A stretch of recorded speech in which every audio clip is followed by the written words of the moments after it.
seize this power for herself. Instead, she has done the unthinkable. Now, she will come for them all. To finish what she started. And break all who opposed her. Those who held Azeroth together will be in her sights.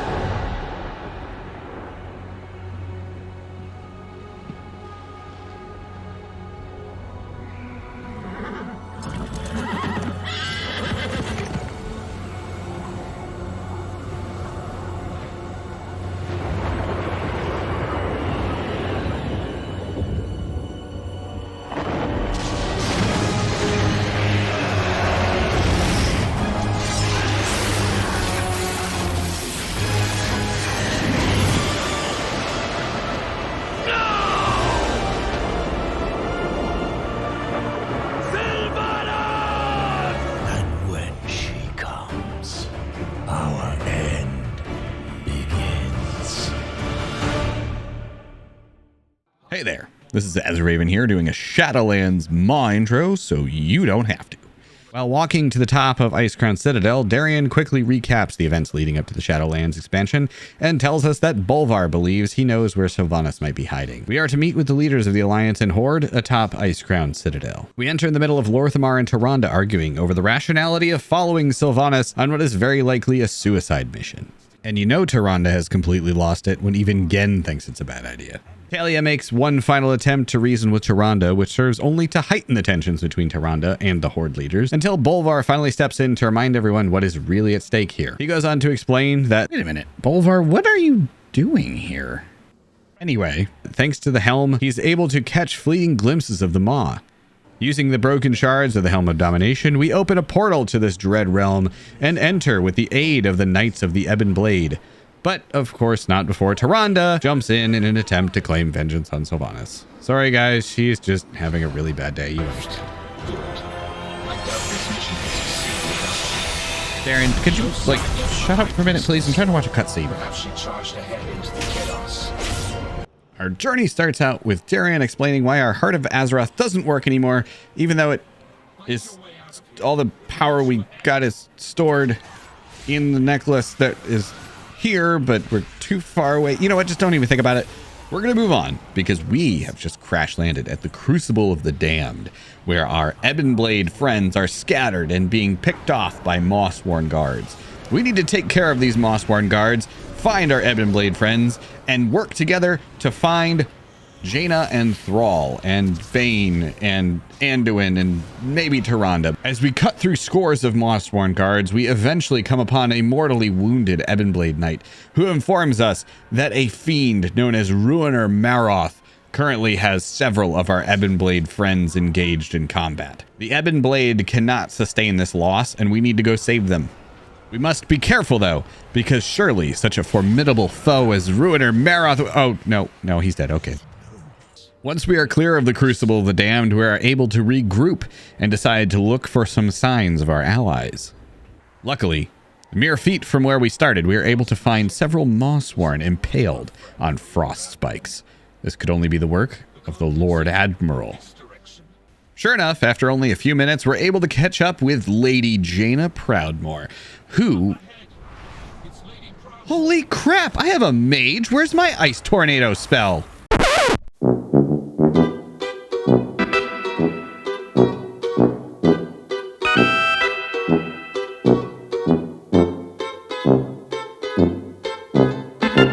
So as it turns out, Thrall is actually here too, and Jaina and Thrall have been fleeing from a fallen Kyrian Mossworn named Teriesh. Teriesh? Oh, and here he is now. Struggle all you like, mortals. You cannot escape your fate. So obviously, we help Thrall and Jaina escape their fate by killing these Mossworn Harbingers.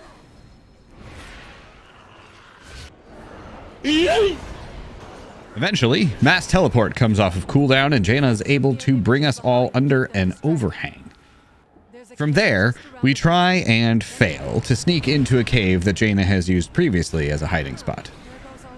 Now at this point you might be asking yourself why we couldn't just teleport directly to the cave that Jaina has been to before, knows exactly where it is, and has an extensive knowledge of the layout of the interior. Oh hey, there's Teresh again. So after we kill him, Jaina gives us an account of what she has seen and experienced in the Maw so far. Jaina explains that the Maw is intended for only the most foul, irredeemable souls in the universe. However, as Thrall explains, something has changed and now all souls are being funneled directly into the Maw. Chief Torturer, Sylvanas Windrunner. Thrall and Jaina also mentioned that for some reason, the Jailer has taken a special interest in them and has been testing them, but they don't know why.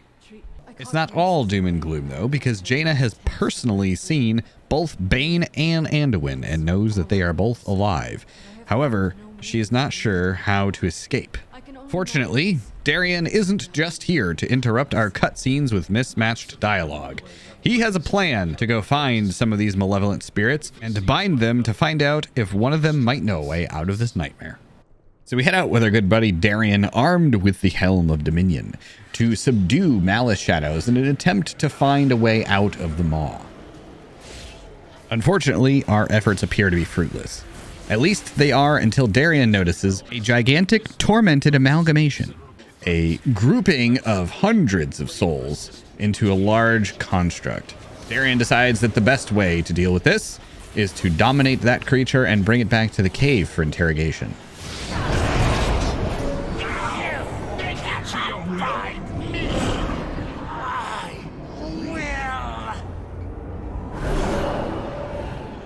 It'll take some time for Darian to interrogate the creature though, so Jaina decides to use that time to go and rescue Anduin. She leaves her staff behind as an anchor for us to teleport back to, and we head off with an injured Thrall. As we get closer, Jaina informs us that Anduin is being held in the upper layer of this tower. We use a conveniently located teleporter pad to gain access to the upper layer of the tower itself. And after traversing what appears to be rows of elephant traps, we find our quarry being tortured by none other than Sylvanas herself. You won't succeed. Such a narrow vision. You disappoint me. No matter. We will find what we seek. In another. Anduin! How badly are you hurt?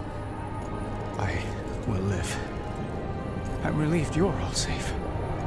These bonds are too strong to break by force. We must find a way to free him. Now you might be surprised to learn that that job falls to us. Anduin tells us about a creature he knows called the Afflictor, who likely has the keys to release him from his bonds. We need to go find him, kill him, and take the key. And since no soul deserves this fate, he also asks that we defeat Mawsworn, get their keys, and release other souls who have been trapped here as well. The Mawsworn are a formidable enemy, but we are the heroes of Azeroth, and the Mawsworn don't stand much of a chance as we quickly dispatch them, free our 15 souls, and move on to face the Afflictor. He doesn't stand much of a chance either, and goes down relatively easy. We then return to Anduin with the key. We quickly release Anduin from his bonds and teleport back to the relative safety of the cave to see if Darian has made any progress with that amalgamation. Let me tend them. When we return, Anduin finally remembers that we have cross-faction grouping enabled and tosses Thrall a heal. Then we check in on Darian and find out that he has indeed found some interesting information from the amalgamation related to an old Waystone. Unfortunately, the Waystone is dormant and or broken. But being the heroes of Azeroth, we are not about to take no for an answer. We are going to go find this cauldron and the Waystone that this monster spoke of. And also, you know, Baine is probably over there too somewhere. So we're going to look for Baine, I guess, if we have time. Sorry, Baine. But mainly we're looking for the Waystone. And maybe maybe Tyrande too. Agreed. But we have no idea how to find her. We will do our best, but this Waystone may be our only means of escape. Oof. Sorry, tough break, Tyrande. Maybe next time. Soon, we find ourselves crossing the River of Souls, and we are confronted by an old adversary. Your wretched souls will feed the coming darkness. Thankfully, though, it's Thrall's execute phase, and he throws his axe. Just pretend he threw it. He missed his cue. And Helya gets angry and knocks us all off the bridge and into the River of Souls. What is this madness? This sound, it's unbearable. Thankfully, we don't have to go very far to get out of the river, and soon we find... Pitiful mortal. I find your spirit unworthy. Baine! No! As we rush to Baine's aid, we find that it wasn't the fall damage that hurt him as much as a stab wound from a cursed dagger. We venture out with Thrall to find and destroy this cursed dagger, and to find a weapon for the most picky orc in the entire Shadowlands. A crossbow? I've never been one for staves. I've never understood why the Alliance seems so fixated with swords. Too long a handle. At last, a proper warrior's weapon. So anyway, we end up finding the source of the curse. This must be the dagger. Baine's blood still stains its blade. Thrall destroys the dagger, while we destroy the manifestation of the curse that comes out of it. I think he's coming to. Baine, can you hear me? Anduin? I thought my end had come. With Baine now free of the curse, we are free to search for the Waystone. And thankfully, he saw where the Waystone was and is able to lead us there. Upon the high ridge. Unfortunately, in order to get there, we're going to have to sneak by a significant amount of the Jailer's forces. And some of our people are not very good at sneaking. Finally, we find ourselves upon the high ridge, staring at the Waystone, which glows as we approach. Apparently, this is nothing that anyone, including the Jailer, had expected to happen. Yes, you heard that correctly. The Jailer, who orchestrated the trickery and betrayal of Sargeras, the corruption of Argus, leading to the downfall of the Arbiter, Arthas becoming the Lich King, all the invasions of the Burning Legion on Azeroth. He could not predict that someone would eventually come along and try to use the literal teleporter he left hanging out near his house. Unfortunately, it's not completely charged and needs to be activated. This is going to take some time, so we have to defend it while it charges. Something's wrong, though, and it seems that no matter how long we wait for this thing to charge, it is not finishing. Something's wrong. It seems the Waystone has stopped charging. The stone responds to you, champion. Try to activate it while we hold off the Jailer's army.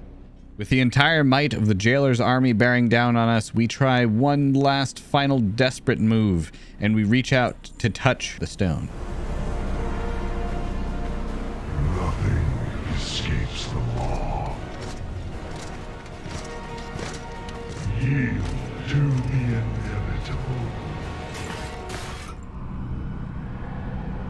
They've stopped their advance.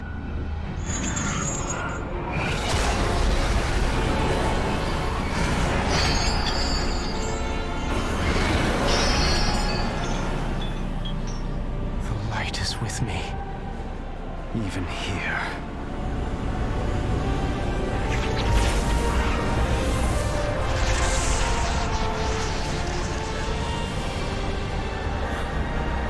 Go, champion! Go!